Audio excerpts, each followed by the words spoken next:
Le prix suivant, il était très difficile à classer, pour ne pas dire complètement inclassable. Et pourtant, lorsque la fumée blanche est apparue dans le jury, on s'est aperçu que ce prix a fait craquer la totalité du jury et voulait absolument récompenser cette innovation, cette nouveauté en entreprise par un prix, d'où la création, on fait toujours comme ça à chaque fois, d'un prix coup de cœur du jury. Voilà, dans aucune catégorie, mais qui mérite de récompenser une innovation, vous allez voir, assez particulière. Et pour le recevoir, Saïd Baktous, qui est directeur administratif et financier de Josso, de la scierie Josso, au Roc Saint-André, qui est leader en Bretagne de la palette en bois. Venez me rejoindre et puis on peut l'applaudir en même temps.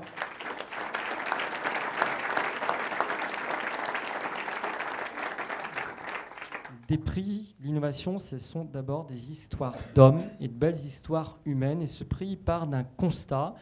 Vous êtes dans une scierie, vous avez un peu d'exploitation forestière, vous faites de la palette en bois, vous êtes les leaders, vous avez une 60aine de salariés et vous apercevez que dans votre secteur, vous avez régulièrement des salariés qui se trouvent en difficulté sociale, familiale, difficultés de tous ordres et ça finit par vous retomber dessus au bout d'un moment, c'est ça ? Oui, exactement. Donc, c'est vrai que Josso, donc on est à peu près 70 salariés, dont 70% sont dans la production. Donc des ouvriers issus du milieu rural, donc dans leur majorité. Et donc moi, j'y suis dans l'entreprise depuis 20 ans maintenant. Et c'est vrai qu'on a fait beaucoup de travail. Donc Madame Josso, elle est avec moi sur tout ce qui lutte contre les TMS, les conditions, l'amélioration des conditions de travail, etc. Mais on s'est rendu compte que malgré tout, on n'arrive pas justement à maintenir nos salariés au sein de l'entreprise, qu'il y a d'autres problèmes qu'on n'arrive pas à résoudre. Alors c'est quoi les autres problèmes et comment vous êtes au courant de ces autres problèmes ? Alors, c'est les autres problèmes, c'est les problèmes de tous les jours, les problèmes de famille, les problèmes de société. Donc, vous avez un salarié qui vient un jour vous voir, vous dit, écoutez, je suis désolé, mais dans 2 jours, je n'aurai pas ma voiture. Donc, l'huissier va venir la récupérer parce que je n'arrive pas à payer mes traites de voiture. Alors, donc vous avez le choix, soit que lui dire, voilà, moi, je ne peux rien pour vous, vous rentrez chez vous, donc il est remplacé par un autre, et puis ou bien de l'écouter. Et donc c'est ce que nous, on a privilégié, c'est ce qu'on a fait. Donc on a écouté nos salariés, on a essayé de comprendre pourquoi il est dans cette situation-là, puis on s'est rendu compte que c'est vrai, c'est tout à fait lié aux problèmes qu'on a dans notre société, des problèmes de consommation, des salariés. Donc, notamment, encore une fois, il faut toujours revenir au milieu rural, quand même, qui est un milieu, une population que je connais très bien, très réservée, très travailleuse, et puis pas très, très revendicative, d'ailleurs, et qui se laisse aller des fois à accepter des sollicitations. Donc, il y a du surendettement, il y a des problèmes de remboursement. Voilà, tout à fait. Donc, à accepter tout ce qu'on leur propose comme service et comme produit. Puis, à un moment donné, ben oui, donc ils ont du mal à finir les fins du mois, puis ils se retrouvent dans des problèmes de surendettement. Et j'ai envie de vous dire en quoi ça concerne l'entreprise. A priori, on a des systèmes sociaux, des assistantes sociales qui peuvent s'occuper de salariés en difficulté. Eh bien, c'est tout simplement la désertification du milieu rural, quoi. Donc il n'y a plus de services publics vraiment dans le milieu rural.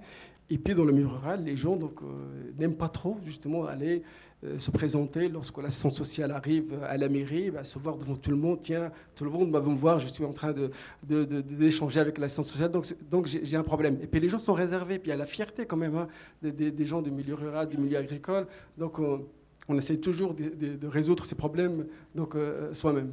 Et pour cela, vous avez décidé de mettre plusieurs choses en place au sein de votre entreprise. Tout d'abord, un système d'alerte avant justement de voir un salarié trop s'enfoncer, on essaie de le repérer. Exactement. Alors au début, c'est vrai, ce qui nous a beaucoup alerté, c'est comme beaucoup d'entreprises ici, c'est le fait de recevoir les oppositions sur salaire, les avis de tiers détenteurs. Moi, j'ai vu les huissiers venir dans l'entreprise nous dire, écoutez, vous avez un salarié qu'on n'arrive pas à joindre, donc il faut absolument nous le présenter pour qu'il puisse signer donc, le courrier qu'il l'a bien reçu en main propre.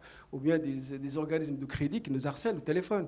Tiens, on n'arrive pas du tout à joindre un de vos salariés, etc. Donc tout ça, ça nous a vraiment alertés au début.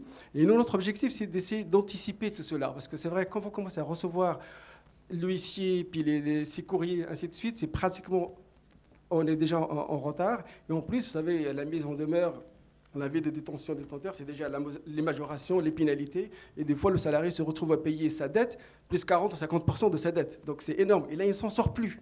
Mais vraiment, il ne s'en sort plus. Et la seule solution, c'est On a vu des cas très très désespérés où les gens n'en peuvent plus, donc soit arrêter de travailler, soit ça a entraîné des problèmes de divorce, des problèmes avec la famille, carrément réfléchir éventuellement d'en finir, quoi, des fois. Donc là, vous mettez ce système d'alerte, repérez tous les signaux, tous vos directeurs de service ou vos chefs sont également priés de vous remonter tous les signaux autour de salariés en difficulté, et vous avez donc fait le choix de consacrer, ou en tout cas de laisser la porte ouverte chez une de vos collaboratrices qui gère les ressources humaines uniquement pour ce style de problème. Alors exactement, je n'ai pas tout à fait répondu à votre question. Donc pour anticiper les choses, on a impliqué tous les managers de proximité.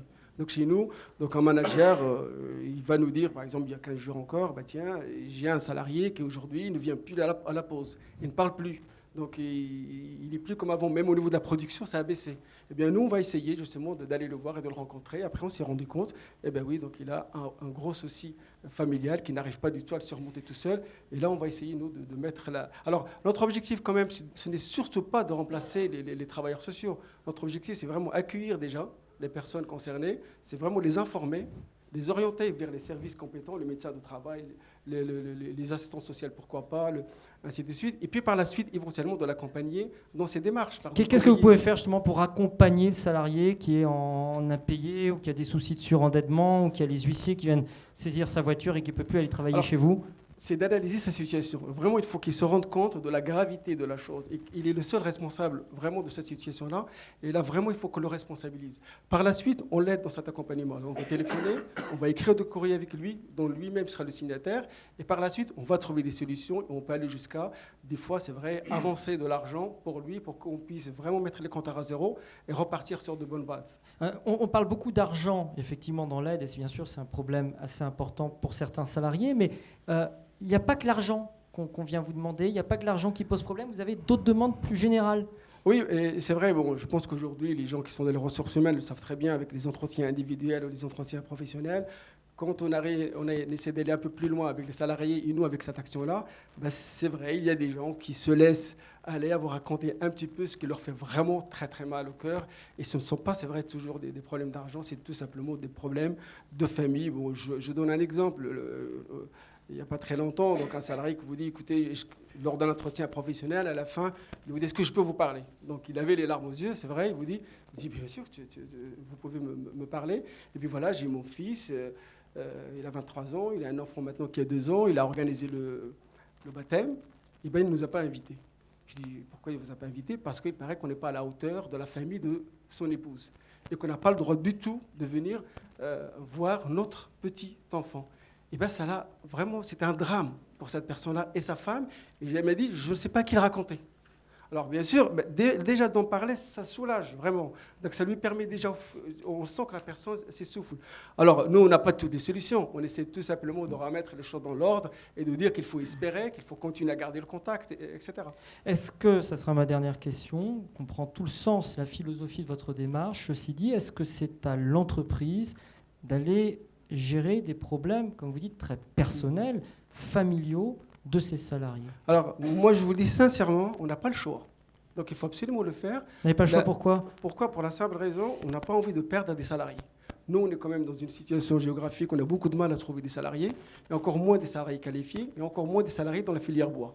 Donc, déjà, tous les salariés qu'on a pu aider ou essayer d'accompagner, ils sont là, dans l'entreprise. Donc, ça nous a permis déjà de garder nos salariés.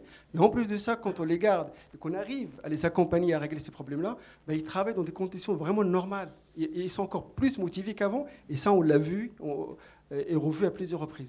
Donc c'est gagnant-gagnant en fait, pour le salarié et aussi pour l'entreprise. Et c'est cette démarche vraiment assez particulière qui vous permet ce soir d'avoir ce prix coup de cœur du jury qui va... Merci. Alors, juste un dernier mot.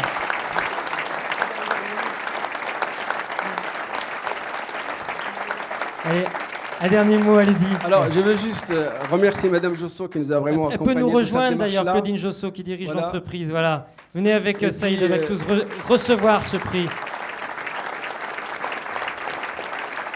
Et une dernière chose, donc l'année prochaine, on va pouvoir participer aussi au trophée d'innovation, mais cette fois technologique, parce qu'on a un projet industriel de 12 millions d'euros qui est la construction d'une nouvelle unité de sillage avec un système d'optimisation vraiment moderne et unique, en tout cas dans notre région. Et puis ça va nous permettre justement de participer à l'innovation technologique. Il n'y a pas que la technologie, ouais, une très belle innovation. On vous remet ce prix avec notre partenaire, donc, qui est La Poste, qui va venir vous le remettre. Et puis Jean-François Talek également, qui va nous rejoindre. Voilà, on peut les applaudir. Un petit mot de Stéphane Gervaux. Surprenant, on parle beaucoup d'innovation industrielle, nouveaux produits, nouvelles technologies. C'est pas que ça, hein, l'innovation. L'innovation managériale, j'ai envie de dire, c'est aussi important parce que la performance dans le bien-être au travail des collaborateurs n'a pas de sens. Donc un grand bravo. Et puis je crois une grande leçon de management de s'occuper autant de ses salariés. Donc bravo. Voilà. Claudine Josso, un petit mot quand même donc, pour cette histoire que raconte avec passion en plus Saïd Baktouz, Oui, et qui a fait vraiment craquer le jury. Merci.